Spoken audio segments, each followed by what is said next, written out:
Hola, soy Estefania Bello y esta es mi presentación acerca de la Unión Soviética y las 3 películas vinculadas a esta.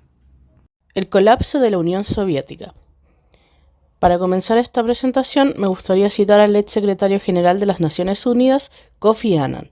El conocimiento es poder, la información es liberadora. En esta presentación estaré analizando la relación entre las películas La sombra del pasado, El cuervo blanco y La muerte de Stalin, junto a su relación con la Unión Soviética, para luego explicar los elementos que existen en común entre los 3 filmes.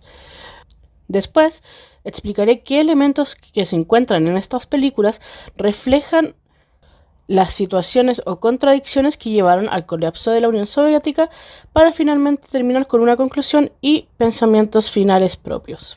En la película La sombra del pasado encontramos 3 elementos principales que la relacionan con la Unión Soviética.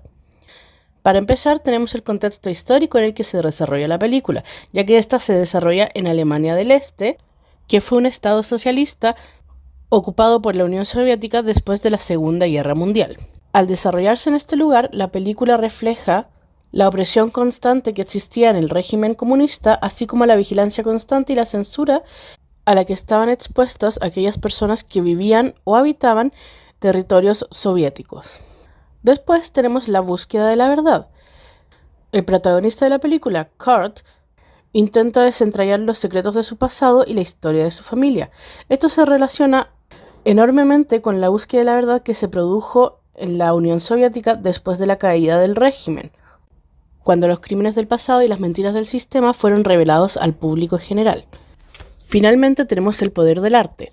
En la película, Kurt utiliza su arte como una forma de resistencia y expresión al vivir en un régimen opresivo. La Unión Soviética también utilizó el arte como una forma de control a través de la propaganda. Pero, a pesar de eso, hubo muchos artistas que utilizaron su arte para resistirse a la opresión que les imponía el régimen soviético.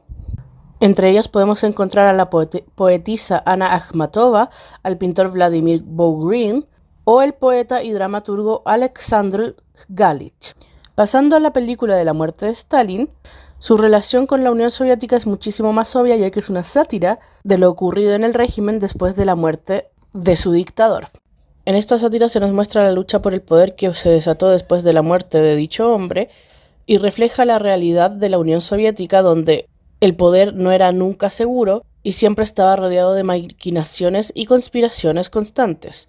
También nos muestra la ineptitud del régimen al dejar la ineficiencia y la inestabilidad del sistema político, ya que la falta de mecanismos de sucesión dejó en evidencia la fragilidad del control que existía dentro de la Unión Soviética.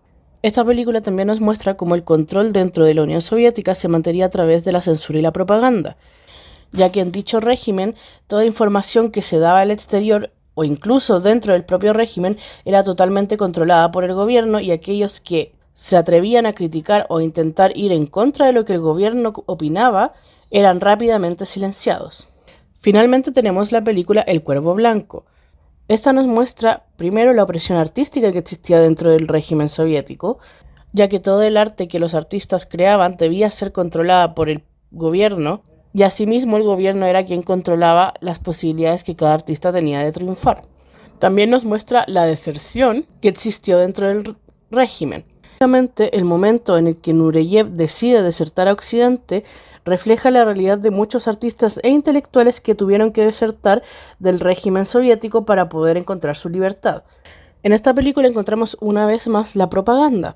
Nos muestra cómo la Unión Soviética controla la imagen del país y de sus artistas, y no hay lugar para críticas o disidencias, de lo contrario serían silenciados de formas generalmente violentas. Cuando buscamos elementos comunes entre las películas, encontramos la incapacidad de adaptación, la opresión y el control y la manipulación que existían dentro del régimen soviético.